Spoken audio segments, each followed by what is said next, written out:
제가 양심이 답이다라는 책을 쓰게 될 줄은 몰랐는데요. 지금 이런 공부를 시작한 지가 91년 봄이니까요. 91년 봄쯤에부터 시작해서 한 20년 지금 넘게 했는데, 예전에 제 선생님께서 앞으로 인류에게 보편적인 도덕, 인간은 이렇게 살아야 된다 하는 도덕을 가르치게 될 텐데, 전 세계에서 이 도덕을 올바르게 이렇게 이해하고 배우게 될 때가 올 텐데, 우리나라에서 그런 큰 이념이 나올 거다. 그때만 해도 그런 게 너무 안 믿기는 얘기고요. 우리나라가 90년대 제가 생각했을 때 우리나라가 그런 걸 한다는 것도 듣기에는 좋지만 그런 게 가능할까 하는 생각을 했는데, 다른 분들도 같이 그런 얘기를 듣고 이제 좋아하고 말하는데 저만 좀 이상한 생각을 한 것 같아요. 그러려면은 준비를 해야 되지 않나? 이런 생각을 하게 되고, 괜히 혼자서 철학책을 뒤져보고, 우리나라가 앞으로 전 세계에 이런 정신적인 문명을 주도한다, 이런 얘기를 하도 들으니까요. 선생님이 그렇게 얘기를 하시니까 왠지 또 될 것 같고 뭘 해야 될 것 같고. 그런데 그 당시에 분명한 거는 도덕이라는 게 뭔지부터 낯선데, 그게 우리나라에서 인간이 살 길, 어떤 이념을 제시한다는 게 정말 뜬구름 잡는 얘기였고요. 되면 좋겠다지 그런 일이 일어날 수 있을까라고 생각했던 것 같습니다. 그런데 제가 한 20년 공부를 해서 여러 가지 방향으로 모색해 본 결과 한 10년 전쯤에 학당을 열린 게 10년인데요.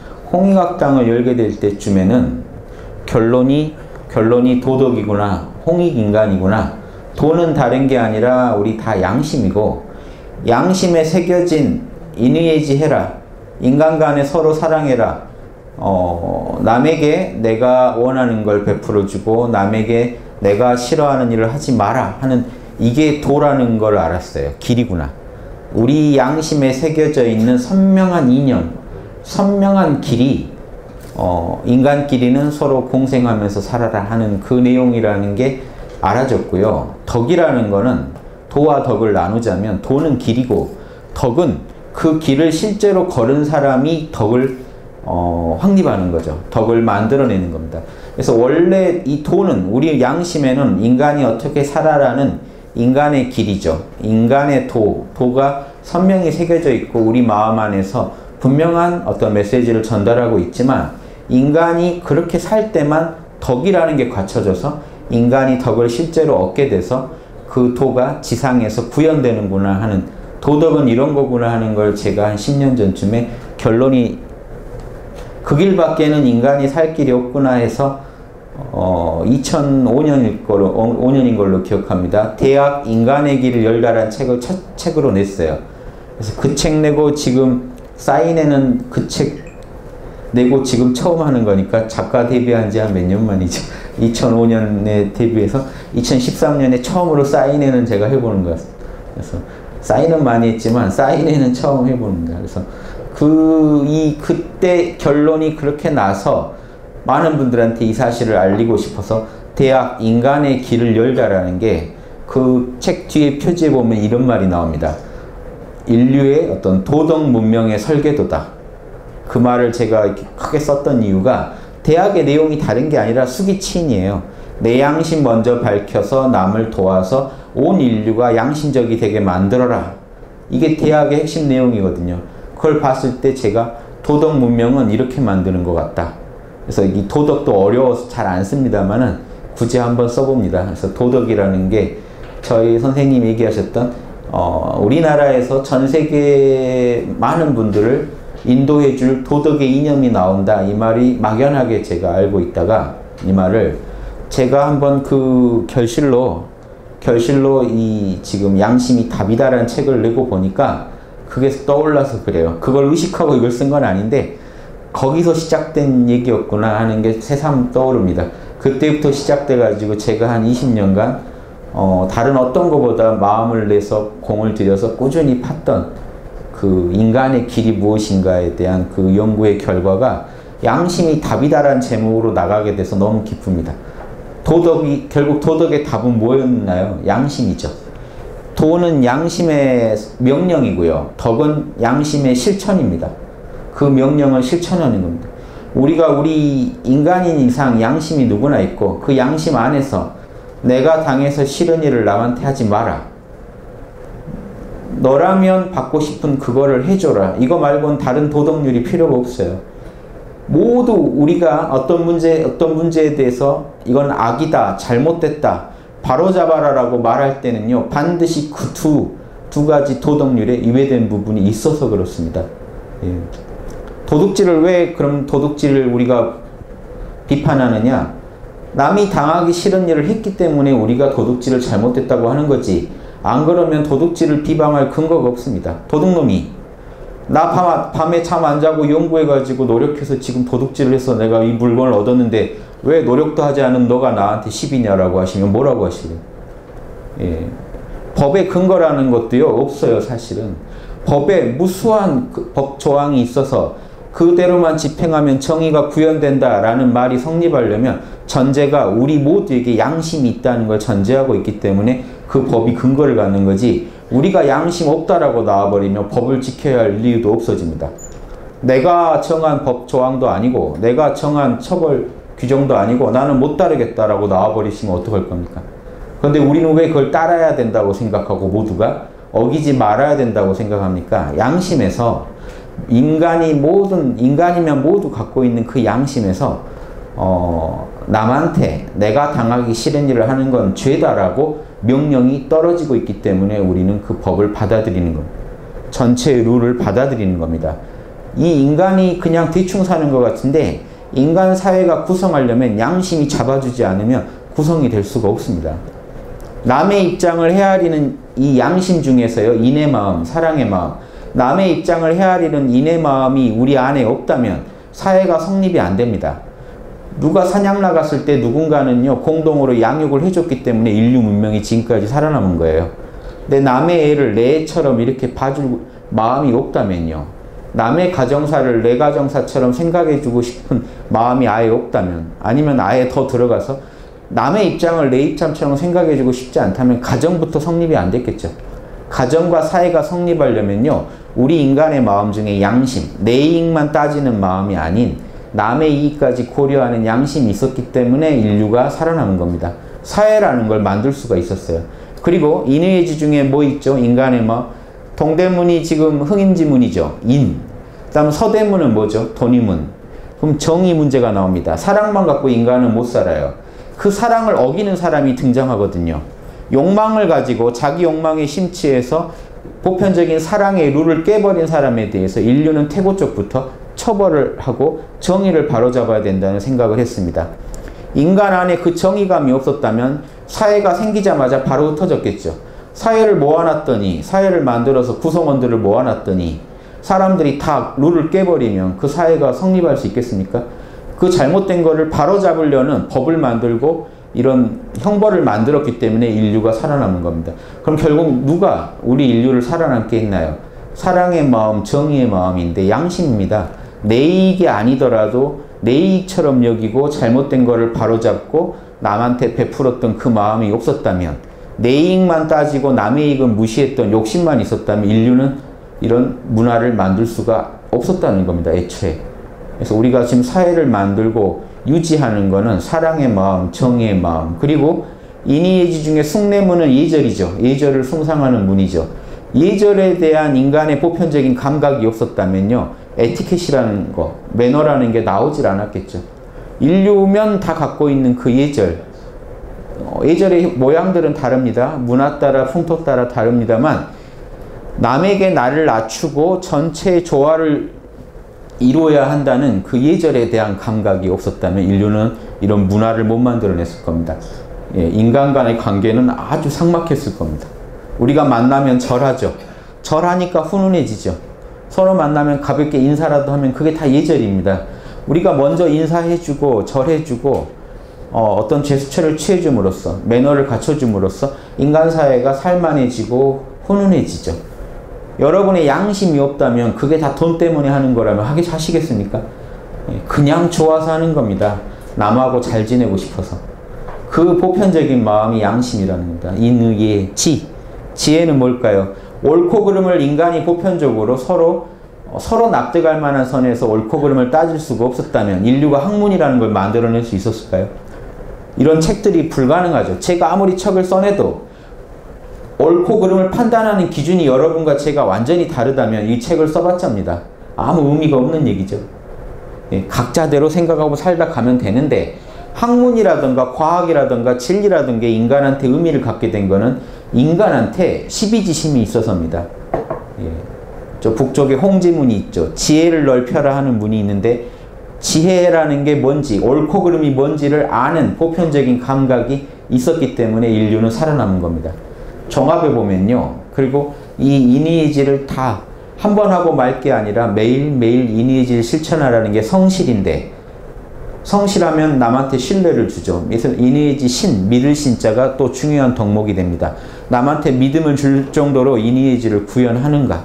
그래서 지금 이 근처에 종각의 이름을 고종 때 서울에 대문에 인의의지는 있는데 신이 없다 해가지고 고종 때 종각의 이름을 보신각이라고 붙입니다. 두루고 믿을 신, 두루 신뢰를 주자. 늘 성실하게 해서 남에게 신뢰를 주자 하는 그 보신각을 세우게 됩니다. 그래서 자, 이걸 종합해 보면요. 우리가 서울의 문과 보신각만 알아도 인의의지 신에 대해서 모를 게 없고 인의의지 신이 양심에 새겨진 도의 전부입니다. 나머지는 다 그 파생이에요. 여러분이 좋은 일을 어떤 게 옳은 겁니까? 정직, 성실, 신의 뭐 별게 다 있겠죠. 명예 뭐 그런데 그렇게 복잡하게 아실 게 아니고 인의예지 신만 아시면 돼요. 신도 몰라도 돼요. 인의예지 열심히 하는 게 신이기 때문에 인의예지만 아셔도 여러분은 양심에서 여러분에게 뭐라고 명령하는지를 다 알 수 있다는 겁니다. 도를 아시는 거예요. 어려운 말로 하면 도를 아시는 거예요. 길 가시다가 누가 도를 아십니까? 할 때 예 하세요. 인의예지 신 이러세요. 못 알아들으면 아유 도를 모르시네 하고 가세요. 네, 도가 왜 그렇게 어려운데 왜 보면 제일 얼굴 안 좋으신 분들이 다가와서 도를 아냐고 물어보고 저는 살만한데 이렇게 뭔가 얼굴 어둠이 있다 그러고 자꾸 그러시는. 제가 보면 제일 얼굴 어두우신 분들이 그러세요. 네. 인의지 신의 도를 아는 분이 왜 그렇게 어두운 얼굴로 다니시고 왜 남을 붙잡고 내가 당해서 싫은 일을 자꾸 하실까요? 네. 도는 간단한 데 있습니다. 예, 가정에 돌아가셔서 가정에서 가족한테 인의의 지신하고 직장에 나가면 직장에서 인의의 지신하고 내가 당해서 싫은 일 남한테 하지 마시고 가족들한테 내가 당해서 싫은 일 하지 마시고 직장 동료들한테 내가 당해서 싫은 일 하지 마시고 예, 나라도 다른 나라한테 내가 당해서 싫은 일 다른 나라한테 하지 말고 이렇게 살아가면요 이 지구는요 도덕 천국이 돼요. 도덕이 충만한 나라가 됩니다. 도가 분명히 있고 도는 안 사라져요. 그런데 덕은 없어집니다. 우리가 안 하면 덕은 없어져요. 우리가 덕을 안 하니까 도가 있어도 아무 의미가 없어집니다. 길이 있으면 뭐예요? 아무도 안 다니는데 도는 길이고 덕은 그 길을 다니는 사람들이 만들어내는 겁니다. 그래서 저는 이 책을 지금 내면서도 양심이 답이다. 여러분한테 길을 지시해 드리지만 저는 고속도로 뚫어놓은 기분이에요. 지금. 돈 끌어다가 고속도로를 하나 뚫었는데 아무도 안 다니시는 것 같아서 아주 걱정이 많아요. 이거 다니셔야 되는데 휴게실도 북적북적하고 이렇게 차들이 북적북적 해야 되는데 이 길에 많은 사람들이 다녔으면 좋겠다는 마음이에요. 그래서 자꾸 알리고 소개합니다. 인간의 길은 태고 쪽부터 인간의 마음이 있을 때부터 있었어요. 왜 그렇게 알 수밖에 없느냐? 한 생명체가 다른 생명체한테 갖는 기본적인 입장이에요. 나도 너 안 괴롭힐 테니 너도 나 괴롭히지 마. 이게 양심이라는 겁니다. 생명체면 반드시 갖고 있는 마음이에요. 지나가는 개도 한번 발로 차보세요. 눈빛이 왜 나는 너를 안 건드리는데 왜 넌 날 건드리냐 하는 마음일 겁니다. 생명체면 다 갖고 있는 이 보편적인 양심을 어기면 누군가가 피해를 입고 피해자가 반드시 나오게 돼 있으니까 오늘 하루도 내가 누군가한테 피해가 안 주는 삶 이왕이면 도움이 되는 삶을 사셨다면 여러분은 도덕을 실천하고 계신 거고요. 오늘 하루 잠들려고 보니까 마음이 찜찜하고 누군가한테 잘못한 거, 누구 마음 속상하게 한 게 떠오르신다면 도덕을 어기셨기 때문에 괴로우신 거예요. 우주가 여러분 잠을 못 자게 괴롭히시는 거예요. 그럼 어떻게 하시겠습니까? 이 우주의 마음, 양심의 마음, 하느님의 마음을 좀 풀어야 자죠. 그러니까 사단 분석도 하고 양심에 비추어서 잘못된 거 있으면 바로잡고 주무시라는 겁니다. 그러면 두 발 뻗고 주무실 수가 있어요. 사과할 건 사과를 해버리고. 그날의 근심은 그날 해결하라라고 경전에 있죠. 저는 이런 말씀 드리고 싶어요. 그날의 비양심은 그날 되도록이면 해결하시고 주무시라. 오늘 것도 부지런히 해결해야 내일 또 쌓여요. 밀려요. 그러면 밀린 숙제가 자꾸 커지면 여러분의 삶은 자꾸 어두워지고 찜찜해지고 불안해집니다. 그래서 마음이 괴로운데 호르몬 약 먹고 이렇게 명상한다고 그게 해결이 됩니까? 명상은 진통제입니다. 치료제는 양심이에요. 양심만이 여러분 마음을 고쳐놓을 수가 있어요. 이해되시죠? 예. 이거 다 충분히 이해하실 만한 말씀이고, 제가 그래서 주장하는 게 늘 명상은 진통제입니다. 양심이 치료제입니다. 그래서 명상 잘 하시는 걸로는 여러분 가정이 평안하다고, 여러분이 잘 살고 계시다고 말할 수가 없어요. 예. 오히려 도피의 달인일 수가 있어요. 부부싸움 하다가 명상에 들어가 버리시면 그 가정은 난리가 날 겁니다. 예. 부부싸움 하시다가요, 들어가서 명상하시고 기분 좋게 발 뻗고 주무셔 보세요. 그때는요, 뭔가 힘든 표정으로 주무셔야 돼요. 안 그렇습니까? 내가 너 때문에 괴로워하고 있다라는 거라도 보여줘야지. 상대방한테 양심을 보여준다는 건 이런 거예요. 나 혼자 행복하다라는 거랑 달라요, 양심의 얘기는. 내가 먼저 내 마음이 편해져야 되니까 명상을 하는 거지, 그걸로 끝내버린다면 다른 사람 마음에 또 다른 상처를 준다는 겁니다.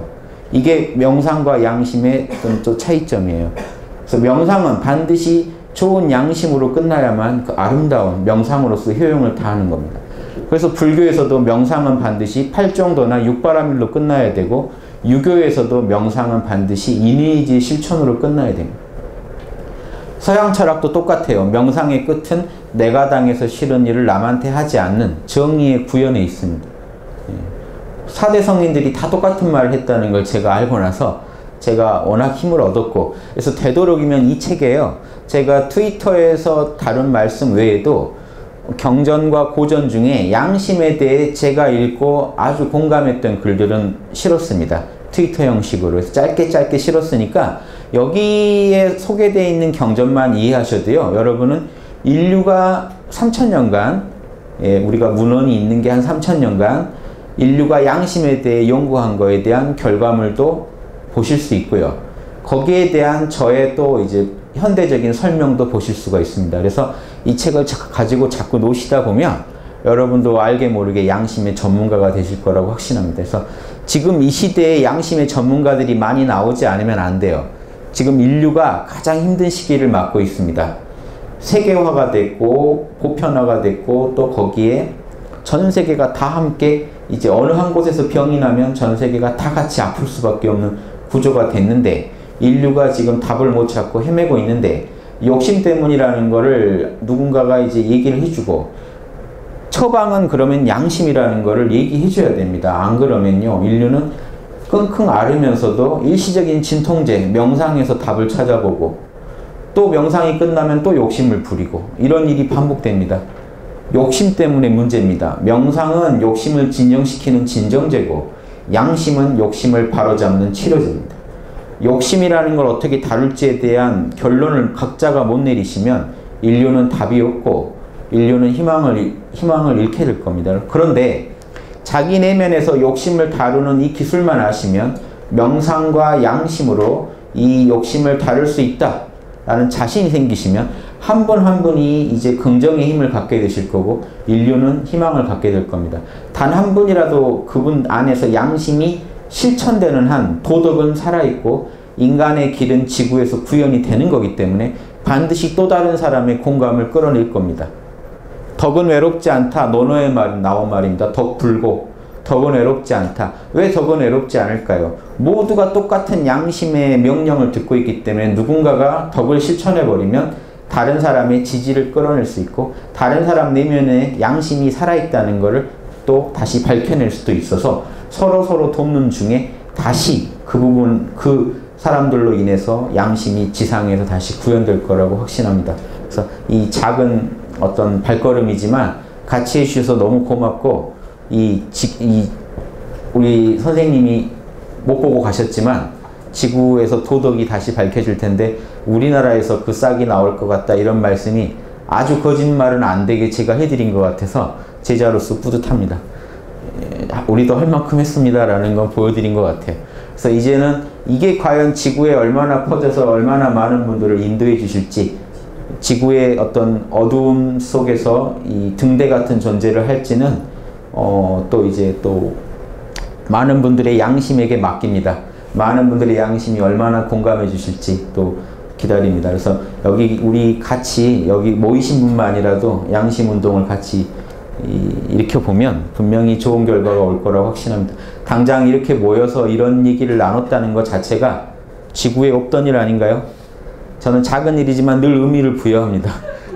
그래야 살아요. 그래서 재밌잖아요. 그래서 우리가 이렇게 한 50명이 모여서 양심을 가지고 이렇게 얘기하고 홍익인간이 구현되기를 바랬다는 이 사실이요, 지구에 또 새로운 또 한 발걸음이 되기를 바랍니다. 예, 여기까지 마치겠습니다. 네.